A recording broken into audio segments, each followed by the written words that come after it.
بسم الله الرحمن الرحيم. اهلا ابنائي طلبه الصف الخامس الابتدائي. النهارده هناخد الدرس 6 في الوحده 7. ان شاء الله كده خلاص هنخلص الوحده دي وهنعمل عليها بقى مراجعه باذن الله عشان نستعد لاختبار شهر فبراير اللي هو هيكون باذن الله في اول اسبوع في مارس.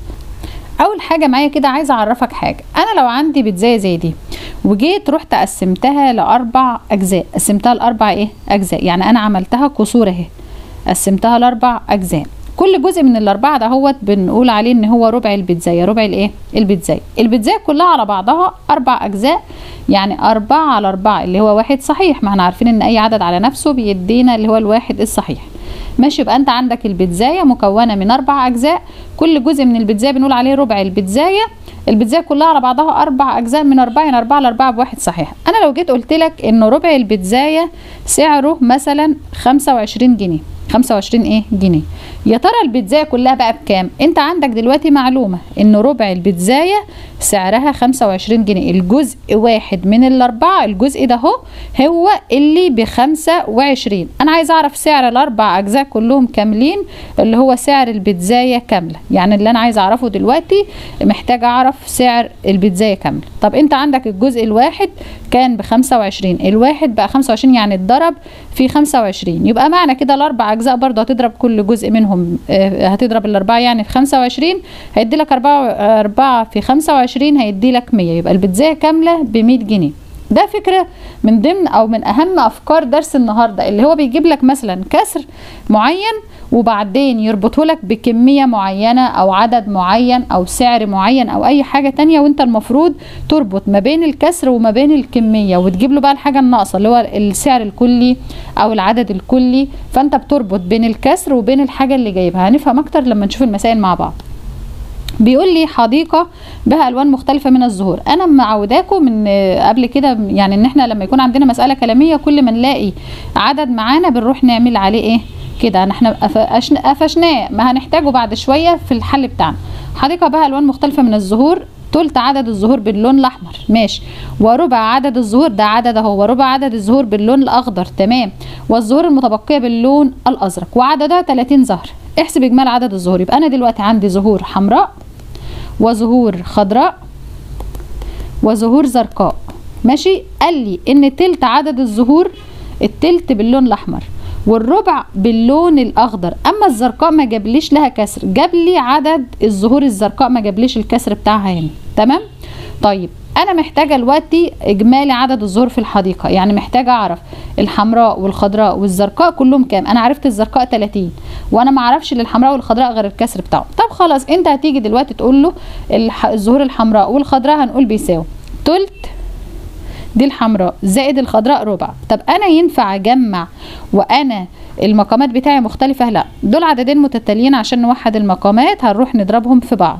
3 في 4 ب 12، يبقى المقامات الجديده 12. انا كده وحدت المقامات، وبعدين بقى بشغل المقص بتاعي او الثلاثه دي اتضربت في 4 فهضرب لها الواحد في 4، يبقى هنا 4، والاربعه دي اتضربت في 3 يبقى اضرب لها الواحد في 3، يبقى هنا كده 3. او بالمقص انت ضربت 3 في 4 جبت المقامات المتوحده 12، والناتج برضو هيبقى مقامه 12 اهو. تروح عامل المقص بقى 1 في 4 ب4 للكسر الاولاني، و1 في 3 ب3 للكسر الثاني. بعد ما جمعنا 4 و3 7 على 12، يعني هو دلوقتي الحديقه كامله هنقول انها 12 على 12، ما هي حاجه كامله واحد صحيح، تمام. عندك الحديقه كلها حمراء وخضراء وزرقاء، ماشي، عندك حمراء وخضراء وزرقاء، كان عندك الكسر بتاع الحمراء والكسر بتاع الخضراء، ما عندكش الكسر بتاع الزرقاء. طب ما هي الحديقه كلها قلنا 12 على 12، 12 جزء يعني واحد كام. عندي منها انا عرفت قلنا الحمراء والخضراء اللي هم طلعوا بكام؟ ب7 على 12، يبقى الكسر الباقي المتبقي هو بتاع الزرقاء، الزهور الزرقاء.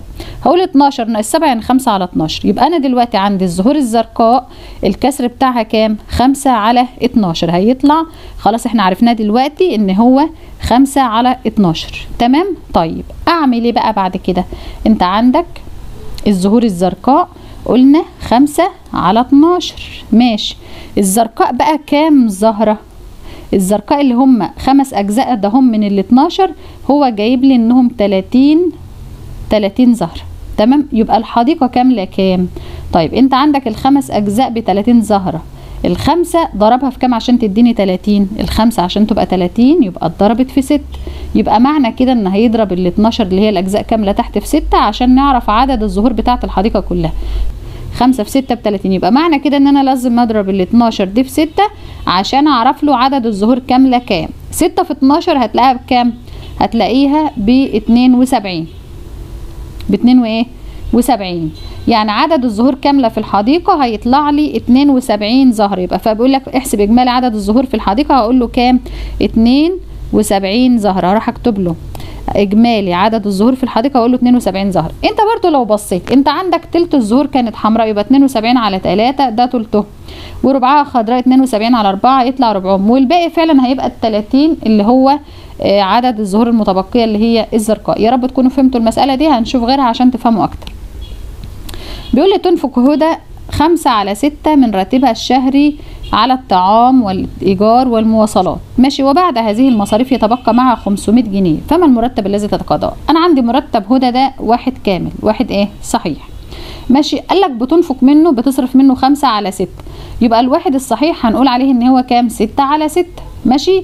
طيب يبقى هي الراتب كله 6 على 6، واحد كامل، لما أشيل منه اللي هي بتصرفه 5 على 6 هيدينا نسبة الجزء، يعني مش نسبة، الكسر بتاع الجزء المتبقي اللي هو 1 على ايه؟ على 6. يبقى انا قال لي بيتبقى معاها 500 جنيه، جبت الكسر بتاع اللي بيتبقى اللي هو الجزء المتبقي، جبت له كسره كام؟ 1 على 6، ماشي. المفروض بيساوي الجزء الواحد ده هو ب 500 جنيه، الجزء الواحد ب 500 جنيه على الست اجزاء كلها، معرفش بكام. الواحد بقت 500، الواحد بقت 500 يعني اتضربت في 500. يبقى انا عشان اعرف المرتب بتاعها كله كام اضرب الست اجزاء كاملين في 500، اضرب 6 في ايه؟ في 500. هنشوف هيدينا كام. عندك صفرين حطهم، و5 في 6 ب30، يبقى المرتب كامل 3000 جنيه، 3 وقبلها 3 اصفار اهي، ماشي. يبقى انت بتربط ما بين انت جايب لك كميه معينه، هي هنا الكميه دي فلوس اهي، ماشي، ده الباقي. طب انا عايز اعرف الكسر بتاع الباقي، طب هي صرفت 5 على 6 من المرتب، يبقى الباقي 6 على 6، اشيل منها 5 على 6 يدينا الباقي 1 على 6. الواحد على 6 ده الجزء الواحد اللي هو الباقي كان 500 جنيه. طب يبقى ال6 اجزاء اللي هو المرتب كله هضرب ال6 برضو في 500، زي ما الواحد بقى 500 يعني اتضرب في 500، ماشي. يبقى انا هضرب ال6 في 500 هتديني 3000 جنيه. نشوف اللي بعدها. بيقول لي ايه بقى؟ ركزوا، ده حاجه مختلفه شويه. مصفوفه مكونه من 16 مربع، مصفوفه مكونه من 16 مربع، 8 مربعات باللون الاحمر، و4 مربعات باللون الاصفر، و3 مربعات باللون الاخضر، ومربع واحد ملون باللون الازرق، مربع واحد ملون باللون، فان الكسر الاعتيادي الذي يمثل الجزء الملون. تعالى هو قال لي مصفوفه مكونه من 16 مربع، هنعمل له مصفوفه اهي مكونه من 16 مربع، يعني 4 في 4، 4 في 4 بكام؟ ب16. انا هعمل له مربعات اهي، ده واحد اهو 16 مربع. قال لي اول حاجه 8 مربعات باللون الاحمر، هجيب اللون الاحمر والون له 8 مربعات، ده 1 2 3 4 5 6 7 8، ماشي. وبعدين و4 مربعات باللون الاصفر، هات الاصفر اهو، اعمل له 4 مربعات، ده 1 2 3 4. ورجع قال لي و3 مربعات باللون الاخضر، هات الاخضر اهو، اعمل له 3 مربعات، ده 1 2 3. عملنا 3 مربعات باللون الاخضر. قال لك ومربع واحد باللون الازرق، خلاص مربع الاخير ده هو باللون الازرق، حلو قوي. قال لي ايه بقى؟ الكسر الاعتيادي اللي بيمثل الجزء الملون بالاحمر، الاحمر 8، الاحمر الجزء الكسر اللي ممثله 8 على كام؟ هم كلهم 16 مربع، 8 على 16. ممكن اختصر هنا او ابسط ال8 وال16 من مضاعفات ال8، يعني اقبلوا الاسم على 8 على 8، 8 على 8 1 و16 على 8 2، يبقى اللون الاحمر نص المربعات. انت لو بصيت فعلا المصفوفه كلها 4 صفوف اهي، صفين كاملين متظللين بالاحمر او الوانهم احمر اللي هو نص الايه؟ المصفوفه. نشوف اللي بعد كده. بيقول لي اشترى سامح قطعة من القماش لاستخدامها في أحد الأنشطة، وفي نهاية النشاط وجد أنه استهلك 9 على 10 من قطعة القماش، ماشي، وتبقى 30 سنتيمتر منها، الجزء الباقي 30 سنتي، ما جابليش الكسر بتاعها، جابلي. فما هو طول قطعة القماش اللي هتستخدمها سامح في النشاط؟ قطعة القماش دي جزء حاجة كاملة، يعني واحد صحيح، ماشي. يعني المفروض تبقى عدد على نفسه، يعني 5 على 5 6 على 6، بس انا هنا هعملها 10 على 10 لانه قال لك استهلك 9 على 10، يعني هو مقسمها ل 10 اجزاء. فانا اقول قطعه القماش كامله 10 على 10. هو استهلك 9 على 10، يعني باقي كام؟ هو استهلك، هنقول القماش كله كان 10 على 10 اللي هو الواحد الكامل، استهلك منهم 9 على 10، 9 اجزاء من 10، يبقى باقي لي جزء واحد من ال10. ده الكسر الخاص بالجزء. هو قال لي ان الجزء الباقي ده الكسر الخاص بالجزء الباقي، قال لي ان الجزء الباقي ده 30 سنتي، يعني الواحد على 10 هيساوي الجزء الواحد دهوت، الواحد ده ب30 سنتي. يا ترى بقى القماش كله كان كام؟ الجزء الواحد ب30، يعني الواحد عشان تبقى 30 ضرب في 30، يبقى لازم هيضرب لي ال10 هنا في ايه برضو؟ في 30. 10 في 30، انت عندك هنا صفرين حطهم، وبعدين 1 في 3 ب3 يبقى 300. اخر مثال معانا هنا بيقول لي لدى خالد 60 نخله للبيع. خالد عنده 60 نخله عايز يبيعها في المشتل الخاص به. باع 2 على 5 من عدد النخيل يوم الاثنين، و1 وربع يعني ربع العدد يوم الثلاثاء، فكم نخله متبقيه في المشتل دون بيع؟ انا عشان اعرف كام نخله باقيه في المشتل دون بيع، هو المشتل كله فيه 60 نخله، ماشي. لازم اعرف ال2 على 5 دول كانوا كام نخله من ال60، والربع ده كان كام نخله من ال60، او هما الاثنين مع بعض مجموعهم يعني كام نخله من ال60، والباقي هيبقى ايه خاص بالجزء اللي هو لسه ما اتباعش اللي هي المتبقيه يعني. فانا دلوقتي هعرف هما بنمثلهم بكسر ايه، يعني كل النخيل اللي في المشتل همثله بانه كسر. انا لو قلت هو باع 2 على 5 ماشي زائد 1 على 4، يعني ده ايه؟ ده هنقول له مثلا عدد النخيل اللي هو اتباع اللي هو يوم الاثنين ويوم الثلاثاء. فانا المفروض اوحد المقامات. 4 في 5 بكام؟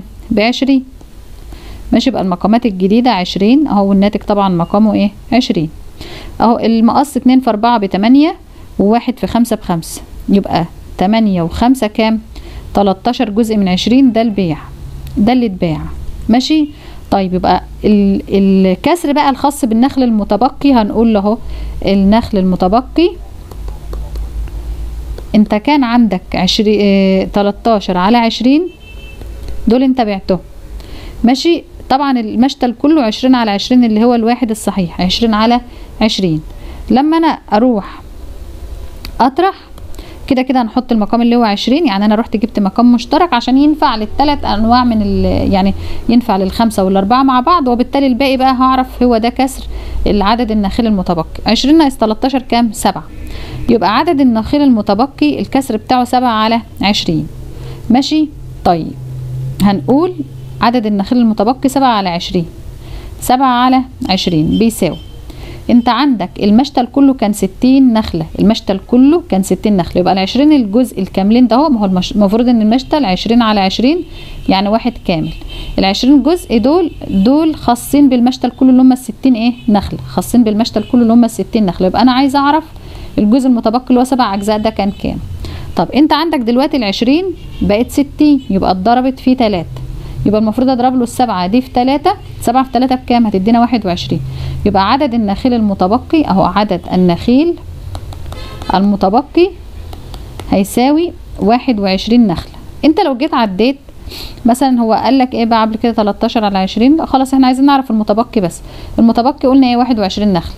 يبقى انت دلوقتي لما بيجيب لك كسر بتحاول تربطه بالكميه اللي عندك. ممكن يكون الكميه خاصه بالجزء الصغير اللي هو فوق، فانت بتكتبها فوق، بتشوف انت ضربت اللي فوق اللي هو البسط في كام عشان يدينا العدد اللي فوق، وتروح تجيب له المقام تضرب له العدد الكلي في نفس العدد اللي فوق اتضرب فيه، وهيجيب لك الناتج الاجمالي. او هو جايب لك العدد الكلي وبالتالي ده عدد الاجزاء الكليه اللي بتكون في المقام، فبتشوف المقام اتضرب في كام عشان يديك العدد الكلي ماشي. يبقى تروح تضرب له البسط في نفس العدد اللي المقام اتضرب فيه، فهيديك عدد الجزء اللي هو محتاجه. انا حاولت على قد ما اقدر ابسط الدرس ده شويه، ويا رب تكونوا فهمتوه. والسلام عليكم ورحمه الله وبركاته.